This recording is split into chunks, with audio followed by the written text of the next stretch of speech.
नमस्कार विद्यार्थी मित्र आणि मैत्रिणींनो, चला तर पाहूयात आजचा प्रश्न. प्रश्न आहे, अमरचा जन्म मंगळवारी झाला असून तो अकबरपेक्षा 405 दिवसांनी मोठा असेल तर अकबरचा जन्म कोणत्या दिवशी झाला असेल. बघा, आपल्या प्रश्नामध्ये सांगितलंय की अमर मोठा आहे कोणापेक्षा बरं, तर अकबरपेक्षा मोठा आहे. म्हणजे अकबर काय होणार आहे, लहान असणार आहे आणि अमर आपला मोठा असणार आहे. आता किती दिवसांनी मोठा असणार आहे, त्यासाठी आपल्याला काय करायचंय, 405ला 7नी भागायचे. 7नीच का बरं भागायचं, कारण 8व्या दिवशी परत तोच वार असतो म्हणून.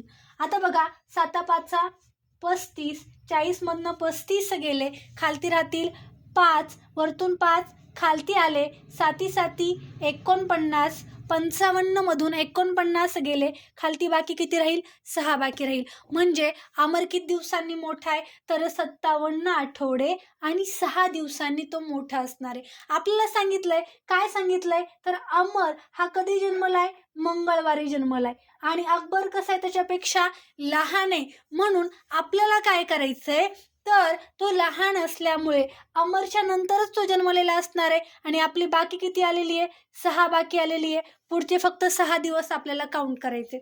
आता बघा, पहिला दिवस मग कोणता काउंट करायचा, मंगळवारच्या आधीचा न काउंट करता मंगळवारच्या पुढचा काउंट करायचा आहे. का बरं, कारण अकबर लहान आहे. अकबर जर मोठा असता तर मी काय केलं असतं, मंगळवारच्या आधीचे 6 दिवस काउंट केले असते. पण अकबर इथं लहान असल्यामुळे आपण काय करतोय, मंगळवारच्या नंतरचे 6 दिवस काउंट करतोय.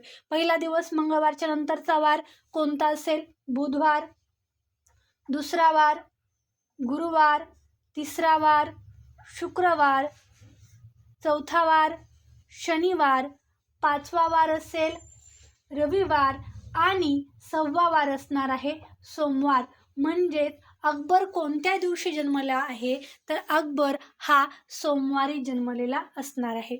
भेटूयात नेक्स्ट व्हिडिओमध्ये. तोपर्यंत सगळ्यांना tata bye bye, take care.